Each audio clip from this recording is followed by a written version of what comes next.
प्यारे प्यारे दोस्तों, नमस्कार। स्वागत है आप सभी का मेरे YouTube चैनल में। और आज हम लोग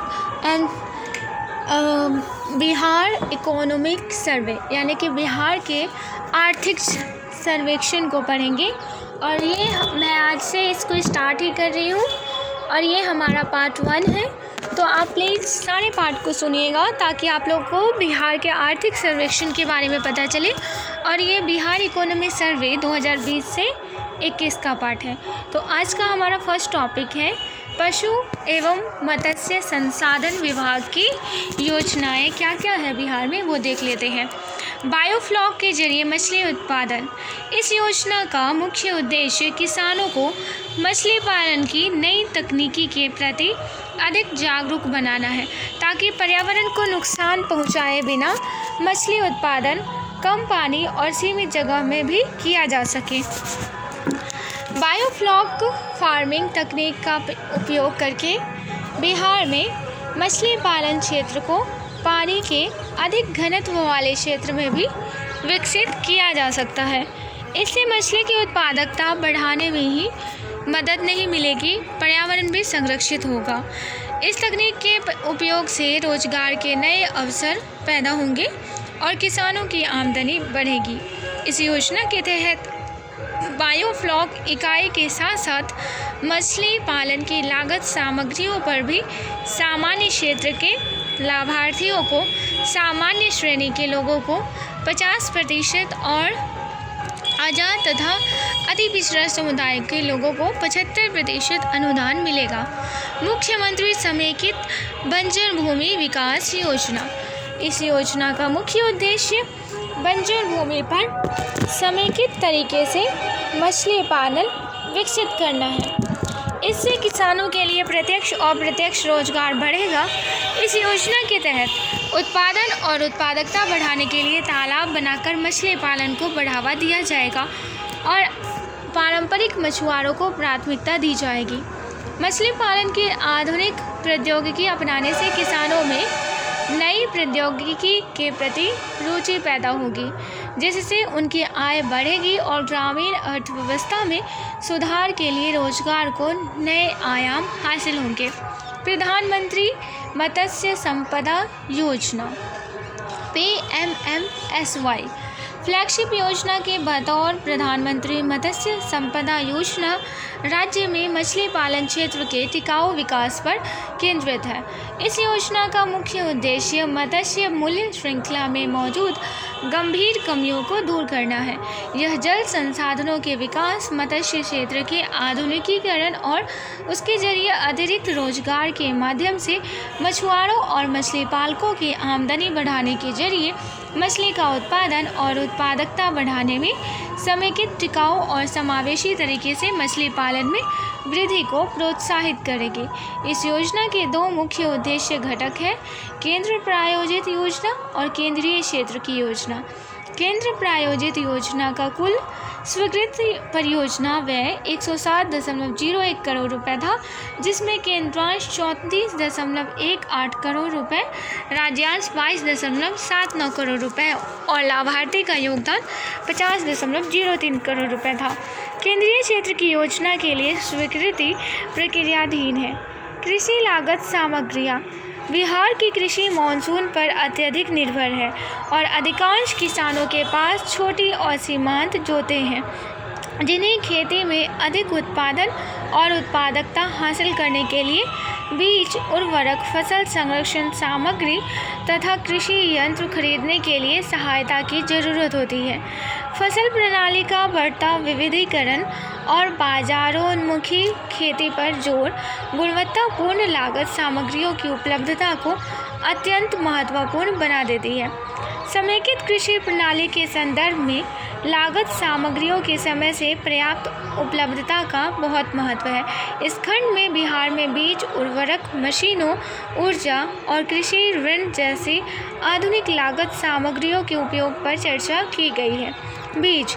विभिन्न फसलों की उत्पादकता गुणवत्तापूर्ण बीजों की समय से उपलब्धता पर निर्भर करती है। यह देखते हुए कि राज्य में कृषि के विस्तार के लिए सीमित जमीन ही उपलब्ध है, उच्च गुणवत्ता वाले प्रमाणित बीजों को अपनाना जलवायु के झटकों को झेलने के अलावा पीड़कों के आक्रमणों का मुकाबला करने के मामले में भी फायदेमंद हो सकता है। बिहार में खाद्यान्न उत्पादन के लक्ष्यों को पूरा करने की पहलकदमियों के साथ साथ राज्य सरकार बीज प्रतिस्थापन दर बढ़ाने के लिए भी उत्सुक है।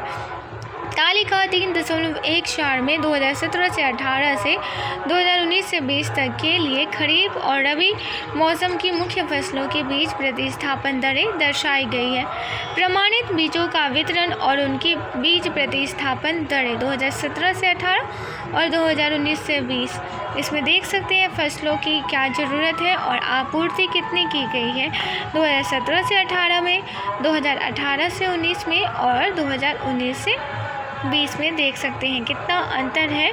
हमें धान के बीज की ज़रूरत 469.20 थी, जहां पे उपलब्धता मात्र 297.65 की गई है। मक्का में और भी ज़्यादा कमी है और अरहर में भी अरहर में हमें उपलब्ध है। और ये खरीफ फसलें हैं धान, मक्का, अरहर और मूंग खरीफ की फसलें हैं। धान, मक्का, अरहर और मूंग खरीफ फसलें हैं।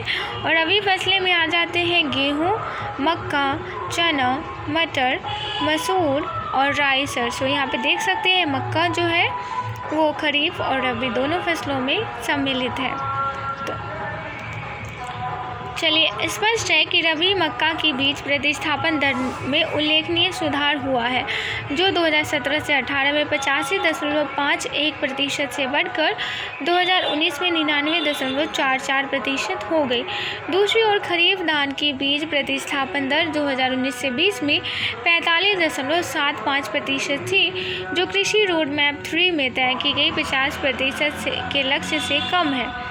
वर्ष 2017 से 18 की अपेक्षा 2019 से 20 में खरीफ के मक्का, धान और अरहर तथा रबी के गेहूं, मक्का, चना, मसूर और सरसों, राई की बीज प्रतिस्थापन दरों के मामले में अच्छा खासा सुधार हुआ है। जैसा कि कृषि रोड मैप 3 2017 से 22 में रेखांकित किया गया है। मुख्यमंत्री ट्रिप बीज विस्तार योजना के तहत राज्य सरकार पोषक संपन्न प्रभेदों को बढ़ावा देने के लिए उत्सुक है। साथ ही बिहार में बीज वितरण कार्यक्रम के जरिए धान और गेहूं के नए प्रभेदों की खेती को बढ़ावा देने के लिहाज से किसान को सब्सिडी देकर प्रमाणित बीजों के उपयोग के लिए प्रोत्साहित करने के लिए भी अनेक प्रयास किए जा रहे हैं। उर्वरक कृषि उत्पादन रासायनिक उर्वरकों के उपयोग के समुचित प्रबंधन पर अत्यधिक निर्भर है। फसलों का उत्पादन और उत्पादकता बढ़ाने के लिए रासायनिक उर्वरकों के उपयोग को बढ़ावा देने की ज़रूरत हरित क्रांति के समय से पड़ी। उर्वरकों का उचित मात्रा में प्रयोग फसलों को वांछित पोषण की आपूर्ति करने की कुंजी है। तालिका 3.15 से स्पष्ट है कि पिछले कुछ वर्षों में उर्वरकों की खपत राज्य में लगातार बढ़ती गई है। बिहार में उर्वरकों के उपयोग के रुझान, उर्वरकों का प्रकार, खरीफ, रबी, योगफल इतना है। इसमें 2017 से 18 और 2018 से 19 और 2019 से 20 का दिखाया गया है। सबसे पहले यूरिया है, फिर डाई अमोनियम सल्फेट है, सिंगल सुपर फॉस्फेट है और बाकी सब ये सारे उर्वरक के नाम हैं। उर्वरकों की कुल खपत 2017 से 18 के 33.34 लाख टन से बढ़कर 2019 से 20 में यह 36.24 लाख टन हो गई। सभी प्रकार के उर्वरकों के बीच 2019 से 20 में सर्वाधिक 62.63% खपत यूरिया की थी और 19.68% डाई अमोनियम फॉस्फेट की। रासायनिक उर्वरकों को उनके पोषक तत्व की मात्रा के आधार पर वर्गीकृत किया जाता है, जिसमें नाइट्रोजन, फॉस्फेट और पोटाश शामिल है। एनपीके की खपत 2017 से 18 के 16.61 लाख टन से बढ़कर 2019 से 20 में 17.93 लाख टन हो गई। खरीफ और रबी दो मुख्य मौसमों में उर्वरकों की खपत का तुलनात्मक विश्लेषण करने से पता चलता है कि राज्य में लगभग 58.6% उर्वरकों की खपत रबी मौसम में हुई थी, जो 231.5 किलोग्राम प्रति हेक्टेयर थी। बिहार में उर्वरकों की खपत में जिलों के बीच काफ़ी अंतर रहा है। तालिका 3.13 और 3.14 में 2018 से 19 और 2019 से 20 में राज्य में रासायनिक उर्वरकों की खपत के जिलावार आंकड़े प्रस्तुत हैं। वर्ष 2019 से 20 में उर्वरकों की सर्वाधिक 1.20 लाख टन खपत पूर्णिया में देखी गई और सबसे कम 0.08 लाख टन शिवहर में। वर्ष 2019 से 20 में राज्य में एनपीके की तुलना कुल खपत में पूर्णिया, पूर्वी चंपारण और अररिया का संयुक्त रूप से 15.4% हिस्सा था। वर्ष 2019 से 20 में उर्वरकों की कुल खपत सबसे अधिक पूर्णिया जिले में हुई और उसके बाद पूर्वी चंपारण तथा रोहतास जिलों में हुई। हाल के वर्षों में पर्यावरण की सुस्थिरता पर प्रभाव को देखते हुए उर्वरकों की दक्षता में सुधार करने की ज़रूरत पर ध्यान बढ़ता जा रहा है। इसीलिए राज्य में जैविक खेती को बढ़ावा देने के लिए वांछित पोषक तत्व उपलब्ध कराने के लिहाज से राज्य सरकार जैव उर्वरकों और खाद के अधिक उपयोग पर बल दे रही है। कृषि यंत्रीकरण कृषि विकास में महत्वपूर्ण भूमिका निभाता है, क्योंकि यह कृषि के विविधीकरण तथा उत्पादन प्रक्रिया में अधिक कुशलता हासिल करने और लागत में कमी लाने के लिहाज से फ़ायदेमंद होता है। जैसा कि कृषि रोड मैप 3 2017 से 22 में रेखांकित है, कटाई तुराई के बाद होने वाले नुकसान में कमी लाने के लिए राज्य सरकार मूल्य श्रृंखला के विभिन्न चरणों में यंत्रीकरण को बढ़ावा देने के लिए उत्सुक है। राज्य सरकार power trailer, tractor, sprayer, power weeder और पावर थ्रेशर की खरीद के लिए सब्सिडी देती रही है। वर्ष 2017 से 18 से 2019 से 20 के बीच सब्सिडी योजना के तहत खरीदे गए कृषि यंत्रों की संख्या का ब्यौरा तालिका 3.1 में प्रस्तुत है। आंकड़ों से यह पता चलता है कि पिछले 3 वर्षों में सब्सिडी के जरिए zero tillage pump set, power tiller और शारीरिक शक्ति से चलने वाले कृषि उपकरणों की खरीद में थोड़ी कमी आई है, लेकिन इसका मुख्य कारण पूर्व के वर्षों में पहले ही पर्याप्त यंत्रीकरण हो जाना है, जिससे उनकी मांग घट गई है। कुल मिलाकर बिहार में शारीरिक शक्ति से चलने वाले उपकरणों के उपयोग में कमी का रुझान है, जो सचमुच वांछित है। सब्सिडी पर कृषि यंत्रों की खरीद के जिलावार आंकड़े तालिका 3.15 और 3.16 में प्रस्तुत है। खरीदी गई कुल जीरो टिलेज मशीनों में से सर्वाधिक 69 रोहतास में खरीदी गई थी। वर्ष 2019 से 20 में पंप सेट की सर्वाधिक खरीद पटना, पूर्वी चंपारण और बेगूसराय जिलों में हुए। राज्य सरकार ने फसलों की ठूंठ के प्रबंधन के लिए प्रयुक्त होने वाले मशीनों पर 80% सब्सिडी देने की नई पहल शुरू की है। पूरे राज्य में कृषि यंत्रीकरण मेले आयोजित किए जा रहे हैं, जहां किसानों को गुणवत्तापूर्ण कृषि उपकरणों की खरीद पर सब्सिडी दी जाती है। सब्सिडी योजना के जरिए खरीदे गए कृषि यंत्रों की संख्या: कंबाइन हार्वेस्टर देख सकते हैं, zero tillage pump set, power tiller, शारीरिक शक्तिशाली यंत्र और थ्रेशर। बिजली कृषि कार्यों के यंत्रीकरण के संदर्भ में जुताई, बुआई, कटनी, दौनी और सिंचाई जैसे कृषि कार्यों के विभिन्न चरणों में मशीनों और उपकरणों को चलाने के लिए बिजली की ज़रूरत पड़ती है। बिहार में 2015 से 16 से 2019 से 20 के बीच कृषि कार्यों के लिए बिजली के उपयोग के रुझान तालिका 3.17 में प्रस्तुत है। वर्ष 2015 से 16 में कृषि क्षेत्र में बिजली का अनुमानित खपत 35.524 करोड़ यूनिट थी, जो 2019 से 20 में बढ़कर 93.294 करोड़ यूनिट हो गई। बिजली की कुल खपत में इसका हिस्सा भी 2015 से 16 के 2.59% से बढ़कर 2019 से 20 में 4.11% हो गया।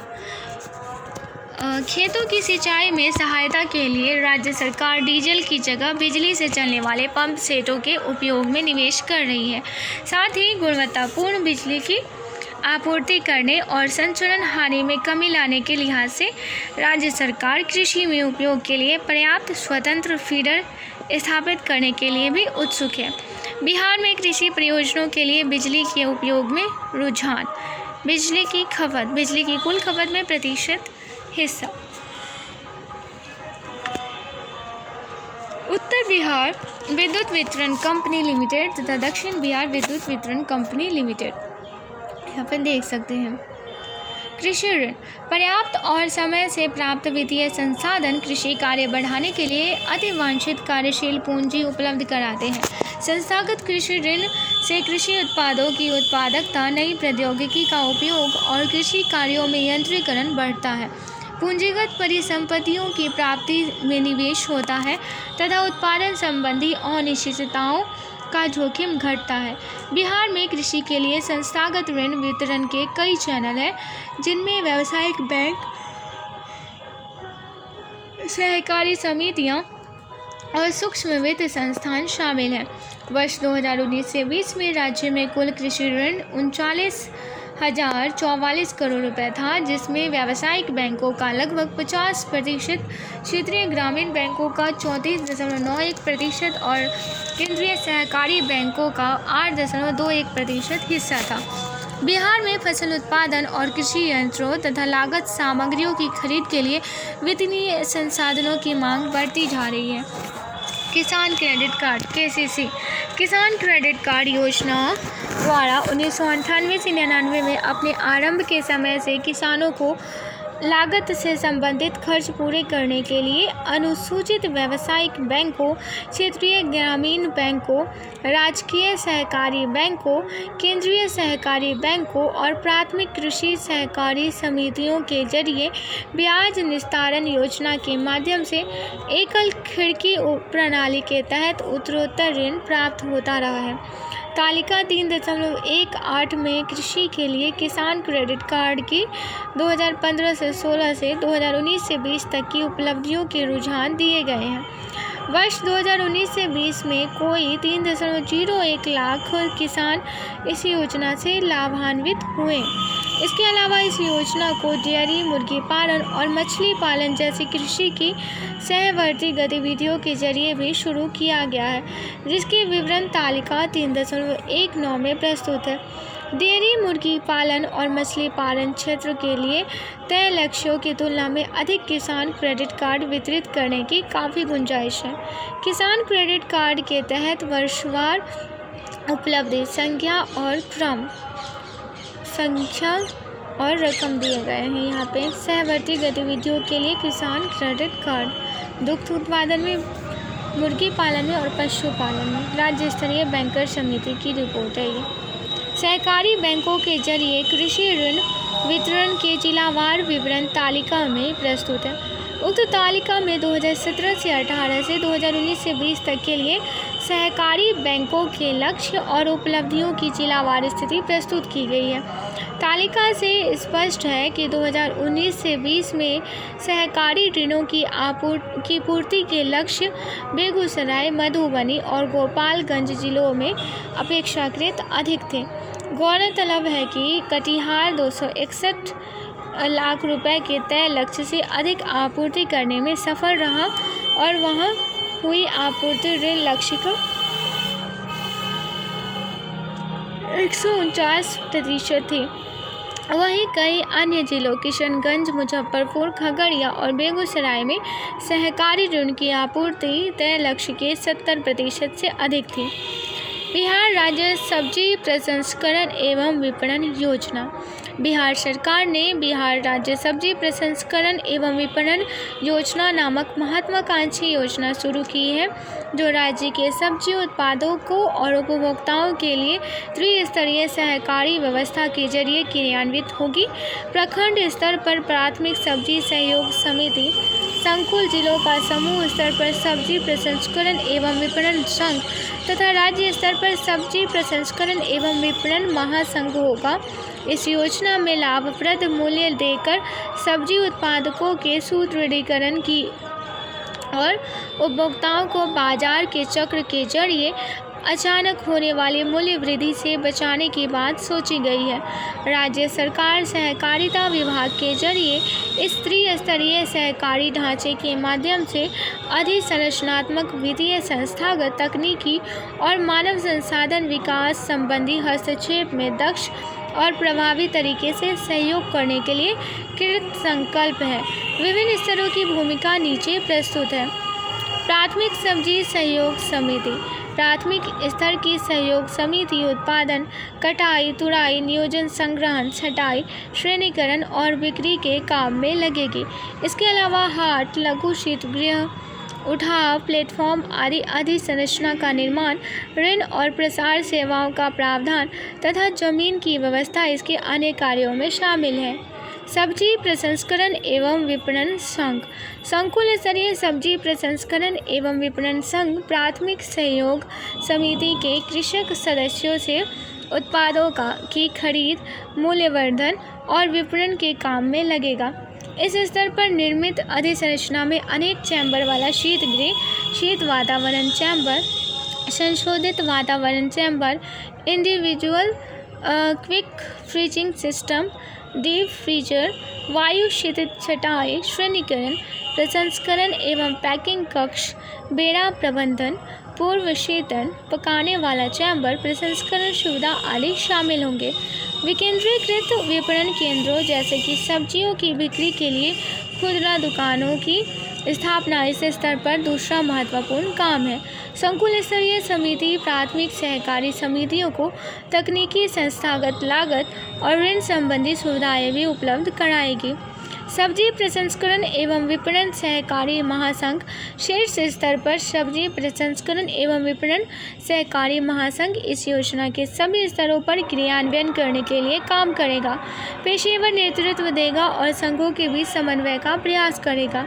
यह अग्रवर्ती और पृष्ठवर्ती कड़ियों का समेकन सुनिश्चित करेगा, विभिन्न स्तरों पर बाजारों का संपर्क स्थापित करेगा और क्षमता निर्माण, मानव संसाधन विकास तथा बाहरी वातावरण के प्रबंधन के लिए काम करेगा।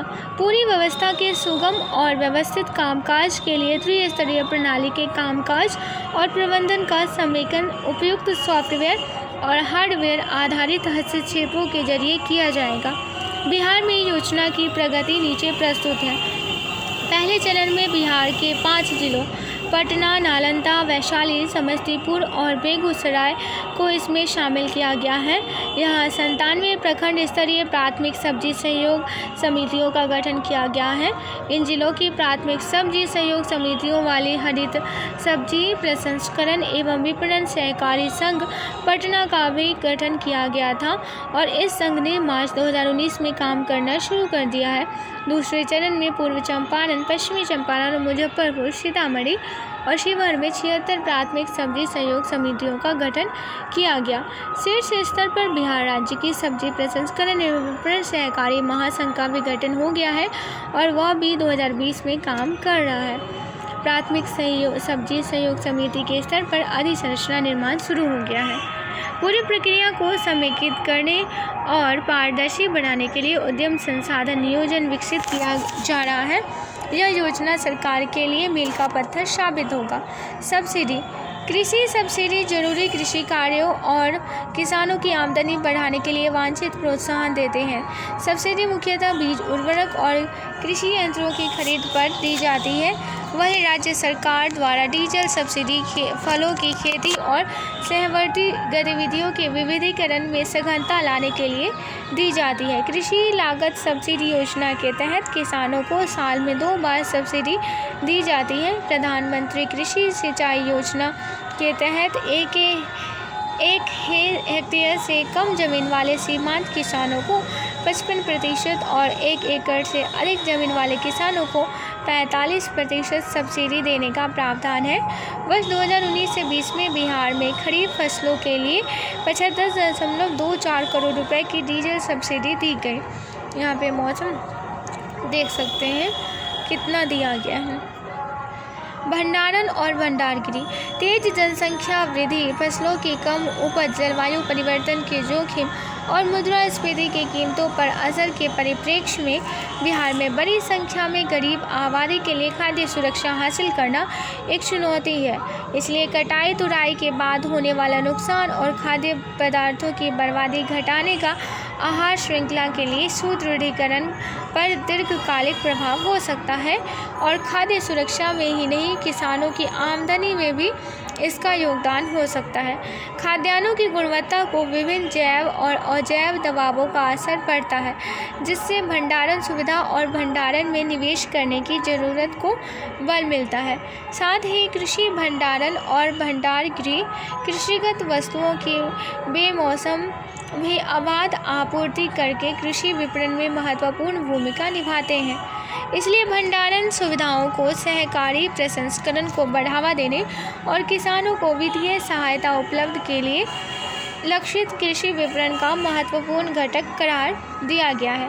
वर्ष 1957 में स्थापना और बाद में 1996 में राज्य भंडारण अभिकरण घोषित किए जाने के समय से ही बिहार राज्य भंडारण निगम कृषि उत्पादों, बीजों, खाद्य उर्वरक और अधिसूचित सामग्रियों के भंडारण के लिए गोदाम उपलब्ध करा रहा है। बिहार में 2011 से 12 से 2020 से 21 तक की अवधि के लिए भंडार गृहों की स्थिति तालिका 3.21 में प्रस्तुत है। 2019 से 20 में बिहार में कुल भंडारण क्षमता लगभग 5.56 लाख टन की थी, जिसमें से 5.18 लाख टन भंडारण क्षमता राज्य की अपने 47 भंडार गृहों की थी और भंडार गृहों की उपयोग क्षमता 4.18 टन थी। वर्ष 2011 से 12 से 2019 से 20 के राज्य के अपने भंडार गृहों की औसत उपयोग क्षमता 72.7% थी। वहीं किराए के भंडार गृहों के मामले में उपयोगिता दर 100% थी। बिहार राज्य भंडारण निगम के गोदामों में 2011 से 12 से 2020 से 21 के बीच भारतीय खाद्य निगम FCI और अन्य जमाकर्ताओं द्वारा उपयोग का वर्षवार ब्यौरा 4.6 में दर्शाया गया है। बिहार राज्य भंडारण निगम के भंडारगृहों के मुख्य उपयोगकर्ता भारतीय खाद्य निगम, उर्वरक कंपनियां, सार्वजनिक उपक्रमों के तहत कार्यरत व्यापारी और अन्य निजी कंपनियां हैं। वर्ष 2015 से 16 से 2019 से 20 की अवधि में सर्वाधिक 70.7% अधिभोग दर भारतीय खाद्य निगम की थी। सितंबर 2020 में इसके बाद सबसे अधिक लगभग 18% अधिभोग दर व्यापारियों की थी। कृषि वस्तुओं की बढ़ती मांग पूरी करने के लिए राज्य सरकार राज्य में भंडारण और भंडारगृहों की क्षमता बढ़ाने का काफ़ी प्रयास कर रही है। यह देखते हुए कि राज्य में खाद्य प्रसंस्करण का विकास उत्पादन के अलावा भंडारण और पैकेजिंग की गुणवत्ता पर भी निर्भर है। राज्य सरकार कॉम्फेड और कुछ अन्य प्राइवेट कंपनियों के साथ मिलकर सामान्य सुविधा केंद्रों की स्थापना कर रही है। समेकित खाद्य प्रसंस्करण विकास योजना के तहत 3 शीतगृहों और 5 शुष्क भंडार गृहों का निर्माण किया गया है। साथ ही बीज की अंकुरण संबंधी गुणवत्ता बरकरार रखने के लिए बिहार राज्य बीज निगम द्वारा अपने भंडार गृहों में नमी पर नियंत्रण के लिए संयंत्र स्थापित किए जाएंगे। इन बीज बैंकों का उपयोग आकस्मिक कृषि योजनाओं के लिए बीज भंडारित करने के लिए किया जाएगा। खाद्यान्नों की भंडारण क्षमता में सुधार और उनके नुकसानों में कमी के लिए राज्य सरकार प्रोत्साहन राशि देकर प्राइवेट कंपनियों के साथ मिलकर काम कर रही है। यहाँ पे भारतीय खाद्य निगम को दिखाया गया है, उर्वरक को दिखाया गया है और ये व्यापारियों को और ये अन्य को दिखाया गया है। ये सारे आंकड़े प्रति माह के औसत पर आधारित हैं। स्रोत बिहार राज्य भंडारण निगम से लिए गए हैं। खाद्यान्नों की खरीद की प्रक्रिया में व्यक्त होने वाली सरकार की खाद्यान्न बाजार में संलग्नता का लक्ष्य खाद्य सुरक्षा सुनिश्चित करना और कृषि को प्रोत्साहन देना है। खाद्यान्नों की खरीद में वस्तु किसानों को न्यूनतम समर्थन मूल्य का लाभ देना भी शामिल है। जन वितरण प्रणाली के जरिए खाद्यान्नों की बिक्री संभव बनाने के लिए, किसानों के हितों को सुरक्षित रखने के लिए और कम खाद्य उत्पादन के समय खाद्यान्नों की आपूर्ति में सक्षम होने के लिए भारतीय खाद्य निगम के नोडल केंद्रीकृत अभिकरण के बतौर राज्य सरकार और अन्य अभिकरण खाद्यान्न खरीदते हैं। फलतः बिहार राज्य भंडारण निगम कुछ निजी अभिकरणों के साथ साथ भंडारण खत्तियों और डिपो के नेटवर्क के जरिए भारतीय खाद्य निगम के पास खाद्यान्नों का विशाल भंडार रहता है। बिहार के दो मुख्य फसलों धान और गेहूं की ही खरीद की जाती है। तालिका 3.22 में 2015 से 16 में से 2019 से 20 तक की दोनों फसलों की खरीद का ब्यौरा दिया गया है। वर्ष 2019 से 20 में बिहार में 20.01 लाख टन धान की खरीद हुई थी। वहीं गेहूं की मात्र 3,000 टन खरीद हुई थी, जो सरकार द्वारा 7 लाख टन गेहूं खरीदने के लक्ष्य का 1% से भी कम है। राज्य सरकार राज्य में खरीद केंद्रों की संख्या बढ़ाने का और सहकारी संगठनों द्वारा खरीद संबंधी मशीनों में निवेश करने तथा बाजार की अधिसंरचना को मजबूत करने का प्रयास कर रही है।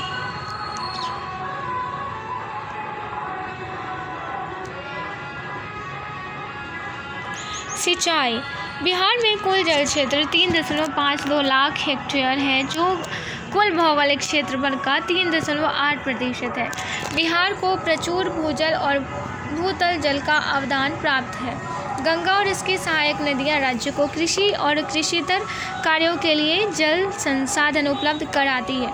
हालांकि बिहार में कृषि इसके बाद भी मुख्यतः वर्षा आश्रित है और अधिकांश पानी दक्षिण पश्चिम मानसून के दौरान मिलता है। उच्च जनसंख्या वृद्धि दर, जलवायु परिवर्तन, आधुनिक प्रौद्योगिकी के उपयोग और उपज की अस्थिरता के परिप्रेक्ष्य में राज्य में कृषि कार्यों के लिए पानी की पर्याप्त और सुनिश्चित आपूर्ति की जरूरत है।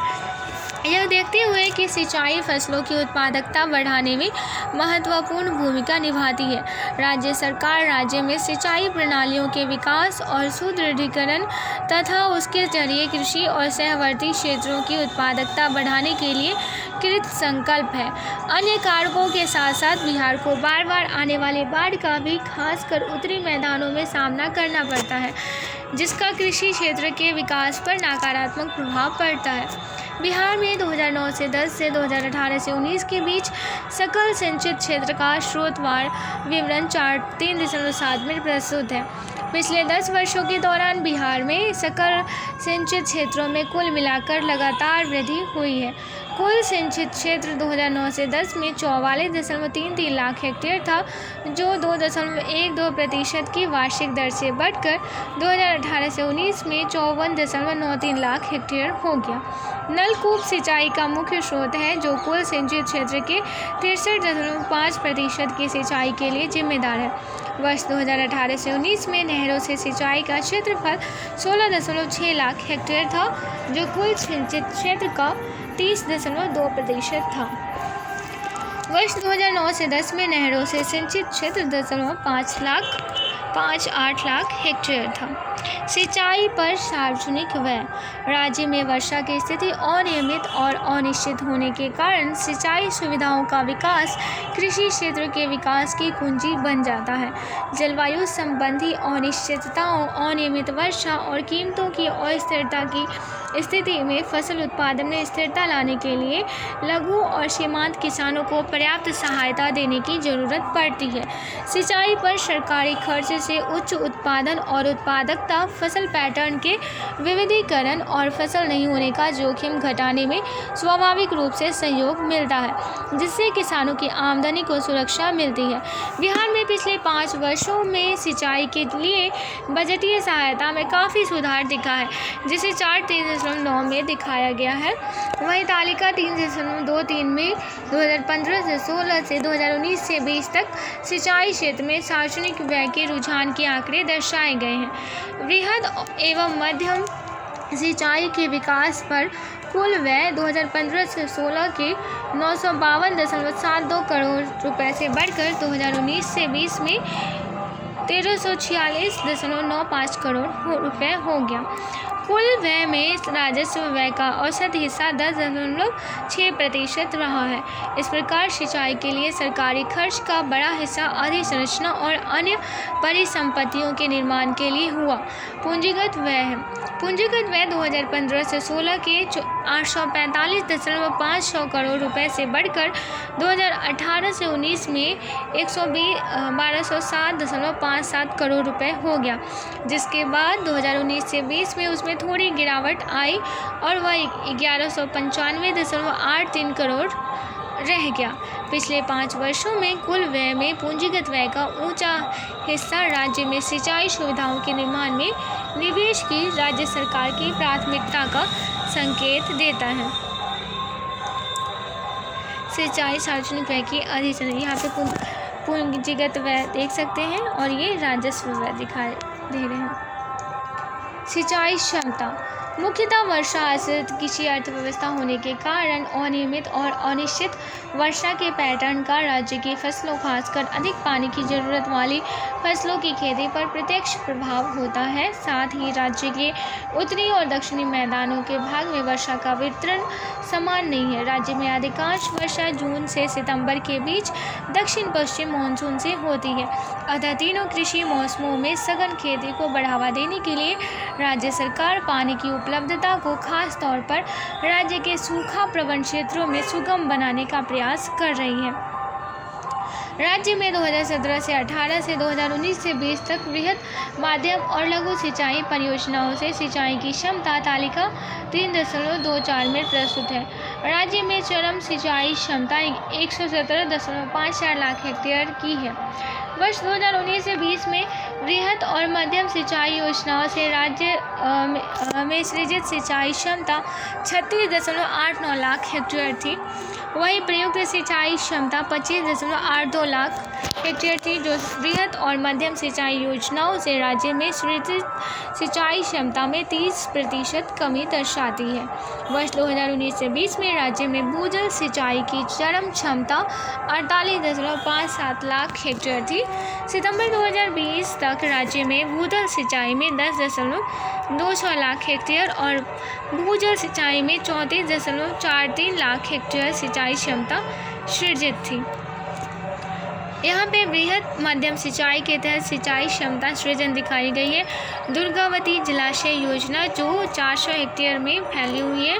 चाकन सिंचाई योजना, निचली क्यूल नदी घाटी परियोजना के आधुनिकीकरण के तहत दाई मुख्य नहर और नंदनामा उप वितरणी की लाइनिंग के साथ कुंदर वियर का बराज में परिवर्तन।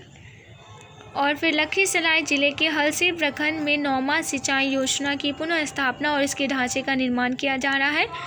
लखीसराय जिले के सूर्यगढ़ा प्रखंड में मनिकपुर गांव के समीप एक लेन वाले पुल के निर्माण के साथ गेट युक्त चेक डैम का पुनर्निर्माण। लखीसराय जिले के सूर्यगढ़ा प्रखंड में रामपुरा चंदनपुरा ग्राम पंचायत में सिंचाई सुविधा सुनिश्चित करने के लिए जोरे पईन और बहराइन पईन तथा समदा आहर में चहका का पुनर्निर्माण। लखीसराय जिले के सूर्यगढ़ा प्रखंड में सलेमपुर, पूर्वी पश्चिमी गोपालपुर और जक्कनपुरा ग्राम पंचायत में सिंचाई सुविधा सुनिश्चित करने के लिए सलेमपुर खानपुर पईन का जीर्णोद्धार।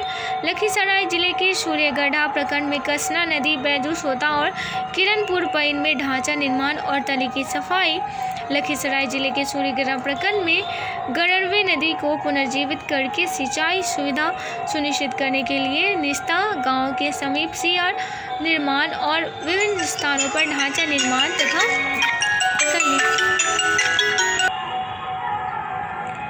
और यहाँ पे अब एक लवाइच रामपुर में है, फिर जमुई जिले के में गोरगट नाला के पास है, लखीसराय में और भी है, और मधुबनी जिले के झंझारपुर प्रखंड में अररिया गांव के समीप सुरुगवे डाइवर्सन हेडर वर्कर्स में भी है। तो आज के लिए बस इतना ही। आशा करती हूँ ये लेक्चर आप लोगों को अच्छा लगा होगा। प्लीज़ इसे दोबारा सुनिएगा ताकि आप लोगों को अच्छे से समझ में आए। तो आज के लिए बस इतना ही। हम लोग मिलते हैं इसके नेक्स्ट पार्ट में। ये लेक्चर सुनने के लिए आप सभी का बहुत बहुत धन्यवाद।